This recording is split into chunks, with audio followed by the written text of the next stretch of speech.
이제 교회에 대한 권면을 이제 이 바울 사도가 마치고 이제 그 빌립보 교회 보낼 두 사람을 추천을 합니다. 근데 이 추천을 하는데 그 중에 한 사람이 누구냐면 우리가 잘 아는 디모데고 또 우리가 잘 아는 에바브로디도라고 하는 이 두 사람을 교회 보낼 사람으로 추천을 합니다. 이 사람을 추천하는 일이 참 힘든 일인데 이 디모데와 에바브로디도는 바울이 자신 있게 추천할 수 있는 사람이라 그를 추천을 합니다. 또 하나 바울 사도는 교회 밖에 있는 빌립보 교인들을 걱정합니다. 참 우습고 이상한 것이 뭐가 우습고 이상하냐면 보통 감옥 밖에 있는 사람이 감옥 안에 있는 사람을 걱정하는 게 상례잖아요. 그런데 오늘 여기 말씀에 보면 감옥 안에 갇혀 있는 사람이 감옥 바깥에 있는 빌립보 교인들을 걱정한다는 겁니다. 그러니까 누가 걱정하느냐라고 하는 것은 그 사람이 어떤 사람이냐에 따라서 다른 거죠. 제가 아무리 형편이 어려워도 감옥에 있어도 아무리 매 맞아도 그거 걱정하지 않고 빌립보 교인들을 걱정한다라고 하는 말은 바울의 빌립보 교인들을 향한 사랑을 엿볼 수 있는 장면입니다. 그렇잖아요. 연세가 90이 넘으셔가지고 자기 걸음도 못 걷는 어르신이 아들이 70이라고 길 건너는데 아이고 조심 좀 해라 이렇게 말씀하시는 것을 듣는 것을 보면 지금 그 형국으로 볼 때는 70 먹은 아들이 90 먹은 어머님을 걱정해야 되잖아요. 그렇지요? 어머님 걸을 때 조심하세요. 넘어질까 조심하세요. 이래야 되는데 아들은 어머니 걱정 안 해요. 이놈은 70이 먹어도 70을 먹어도 철딱서니가 없고 어머님은 90이 돼도 70 먹은 아들이 한 살 배기 아들 같아서 길 건널 때 얘야 조심해라 이렇게 말씀하시는 것은 그 사람의 형편이 중요한 게 아니고요. 그 사람의 마음이 중요한 거예요. 그 마음이 지금 어떤 마음이냐. 아들은 어머니는 늘 어머니죠. 그렇지요? 어머니는 늘 어머니예요. 아이 한날은 제가 집에 가서 밥을 먹고 나오는데 어머님이 저 머리를 쓰다듬으면 그래서 제가 이렇게 본능적으로 습관적으로 이렇게 했어요. 제 머리에 이렇게 손을 대고 이렇게 머리 쓰다듬는 사람은 없잖아요. 그러니까 제가 머리를 쓰다듬는데 이렇게 피했어요. 그러고 나는데 가만히 집에 오면서 생각해 보니까 어머님이 아들 머리에 손 얹고 얼마나 쓰다듬고 싶었으면 저러셨을까 이런 생각을 하면서도 제가 그걸 이렇게 피했다는 것이 참 우스워가지고서 혼자 집에 와가지고 웃다가 어머님한테 전화가 와서 어머님이 저 머리 쓰다듬는데 제가 머리를 치워가지고 속상하셨어요. 그랬더니 아니래요. 그렇지 않다고 속상하셨을 텐데 아니라 그러지 또 속상했다 이놈아 이러시겠어요? 그래서 제가 아하 이 아들이 참 아들 노릇 못하는구나 이런 생각을 여러 번 했었는데 이게 뭐냐면 사람을 향한 마음이에요. 사랑이에요. 그게 있으니까 옥 안에 있었어도 옥 바깥에 있는 사람을 걱정하는 거예요. 자기가 지금 걸음도 제대로 못 걷는데 아들 걱정하는 거예요. 사랑의 정도에 따라서 누가 걱정하느냐가 결정되는 거죠. 여러분 누구 걱정하세요? 아드님 걱정하죠? 그런데 여러분보다 지금 더 잘 먹고요. 더 잘 자고 있어요. 그러니까 걱정하지 마세요. 아셨지요? 나 몰래 닭도 시켜 먹고요. 나 몰래 맛있는 거 먹고요. 나 몰래 벌써 해외여행 갔다가 2번은 갔다 왔어. 그러니까 걱정하지 마세요. 예. 그러면서 디모데를 선택하는 이유를 설명합니다. 하나는 빌립보 교인들을 향한 사랑이 디모데가 크다. 또 하나는 복음을 향해서 디모데가 섬기는 그 자세가 열정적이다. 이런 이유로 나는 너희들을 위해서 디모데를 추천한다. 이렇게 이야기를 합니다. 그리고 또 바울이 한 사람 추천한 사람이 이 에바브로디도인데 이 에바브로디도를 추천하는 이유는 뭐냐? 에바브로디도가 병이 들었어요. 병이 들었는데 죽을 병에 걸린 것 같아요. 이 병이 어떤 병인지 모르지만 27절 말씀에 보면 뭐라고 되어 있느냐면 그가 병들어 죽게 되었으나 하나님이 그를 긍휼히 여기셨고 그뿐 아니라 또 나를 긍휼히 여기사 내 근심 위에 근심을 면하게 하셨느니라. 즉 에바브로디도를 낫게 받게 하셨다.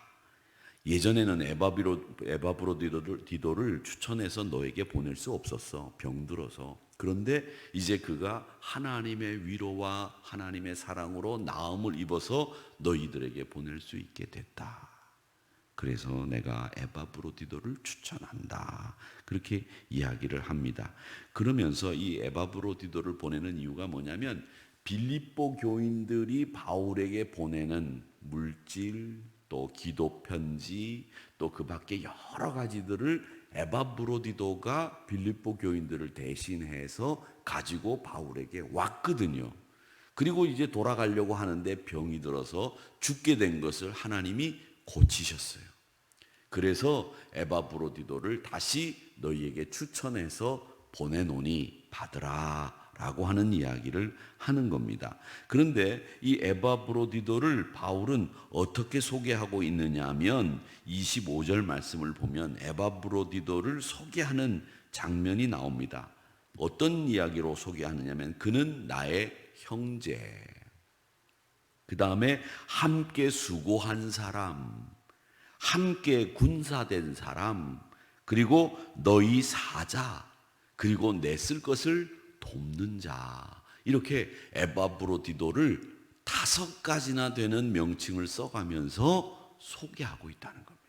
그러니까 에바브로디도는 그냥 바울의 동역자가 아니라 나의 쓸 것을 돕고 나의 동역자고 너희들의 사자고 군사된 자고 수고하는 사람이며 형제다라고 하는 이야기를 통해서 에바브로디도가 얼마나 바울의 동역에 필요한 사람인가를 설명하고 있습니다. 그러면서 에바브로디도를 너희들에게 보내는 이유를 또 설명해요. 뭐냐면 표면적으로는 그가 너희들을 너무 보고 싶어 한다. 너무 보고 싶어 한다. 이렇게 이야기를 하는 것을 얘기를 하고 있습니다.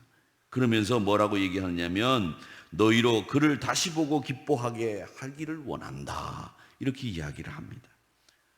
에바브로디도는 바울의 사역을 위해서 자신이 정말 병든 자신보다도 하나님의 일을 위해서라면 무엇이든지 마다하지 않고 먼 길도 달려가는 사람이 에바브로디도라고 하는 겁니다. 그래서 하나님이 에바브로디도를 고치셔서 그를 쓰시게 됐다라는 얘기를 하고 있는 겁니다. 아마 이 이야기를 하는 데에는 이유가 있을 거예요. 이유가 뭐냐? 일을 하는데 말이에요. 이 사람에게 있어서 제일 뭐라고 할까? 일을 하는데 동기나 사람이 할 때마다 허영이라는 게 있어요. 사람이 누구나 다 있어요. 어떤 부분에서나 그 허영이라고 하는 것이 자기가 있지도 않고 자기가 할 수도 없는 일들을 할 수 있는 것처럼 이렇게 꾸며내는 게 허영이에요. 근데 그 허영이라는 게 뭐냐면 또 사람들이 일을 할 때 자기 능력이 없어. 그 일을 못해. 할 수도 없고 해서도 안 돼요. 근데 그 일을 자기가 할 수 있는 것처럼 또 해야 되는 것처럼 생각하고 일하시는 분들이 계세요. 예를 들자면 제가 말씀을 드리면 여러분 간혹 이제 우리 교회에서는 그런 일이 없었는데 제가 목회를 하면서 교회마다 성가대 지휘자나 대장이 한 번씩 연말이 되면 저를 찾아와요. 목사님, 성가대 요즘에 참 잘하시는데 어떻습니까? 이렇게 물어보면 목사님, 아무개 권사님, 아무개 집사님, 아무개 장로님이 계신데 그 목소리가 말이죠. 베이스로 가셨으면 다 좋겠는데 테너에서 안 가신단 말이에요. 그 어떻게 하면 좋겠습니까? 그러면 자기는 죽어도 자기 목소리가 테너라는 거예요. 베이스가 아니고. 근데 들어봐도 이 지휘자가 전문 아니에요. 그분은 전공을 안 했고 그분은 전공을 하신 분이고 그걸로 직업을 삼고 있는 분의 이야기가 맞는 거죠. 근데 그분은 자기가 테너라는 거예요. 그것도 왜 그런지 그 속을 들여다보면 허영이에요. 허영. 여러분 봉사하는 건 좋지만 말을 들어야 될 때는 말을 들으시고 나를 자꾸 물어보세요. 지휘자님 제 목소리가 테너예요? 베이스예요? 테너 가세요? 그러면 가세요. 근데 엘토 가야 되는 목소리를 가지고 끝까지 소프라노에 앉아 있어서 소리를 방해한단 말이죠. 허영이에요.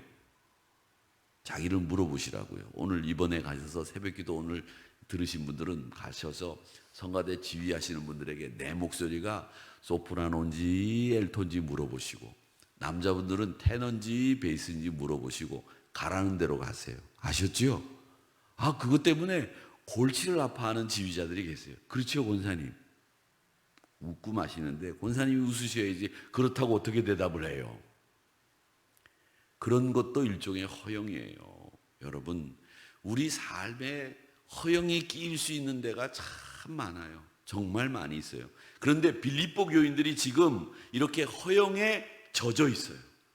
그 허영에 젖어 있는 빌립보 교인들을 향해서 바울 사도가 두 사람을 추천하면서 그 두 사람을 추천하는 이유를 대요. 명백하게. 왜?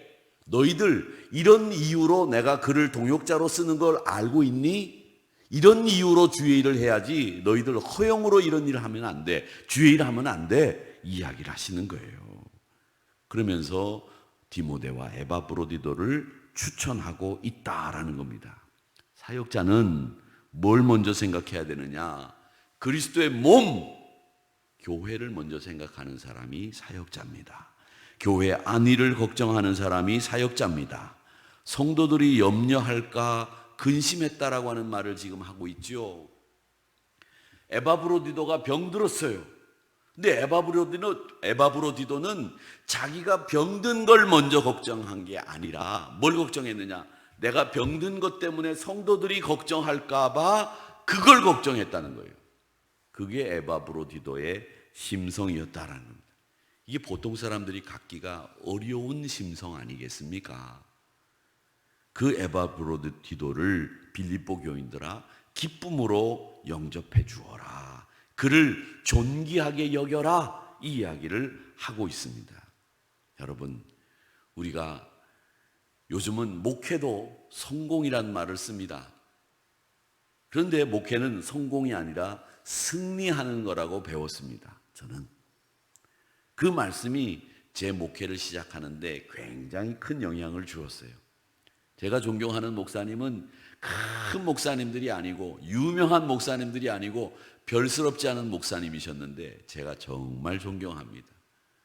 제가 그 목사님을 군대에서 만났다고 말씀드렸죠. 제가 군종리를 보면서 그 교회를 다 가면 그 목사님이 말이죠, 저보다 아버지 뻘 되는 목사님인데 아주 새색시 같아요.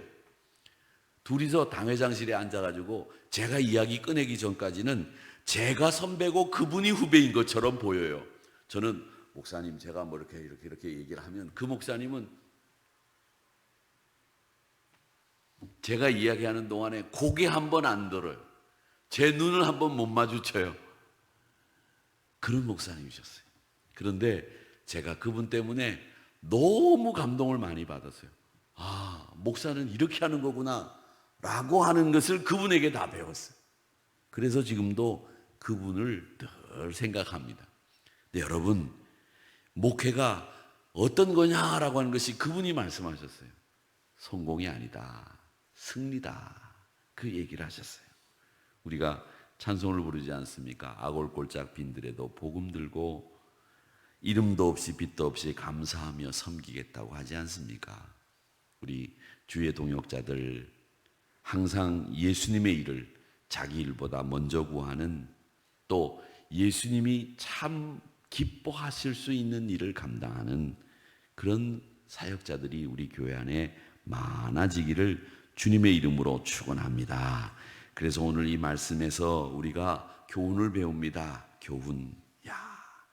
정말 복음 안에서 사귐이라고 하는 것이 뭘까? 나도 디모데와 같이, 나도 에바브로디도와 같이 바울에게 없어서는 안 될 사역자가 되어 그로부터 추천을 받을 수 있는 사역자가 되기를 소망합니다. 이렇게 기도하시는 저와 여러분이 되시기를 주의 이름으로 축원합니다. 항상 섬기는 일에 있어서만큼은 그리스도를 닮아가기를 원합니다. 주여 도와주시옵소서.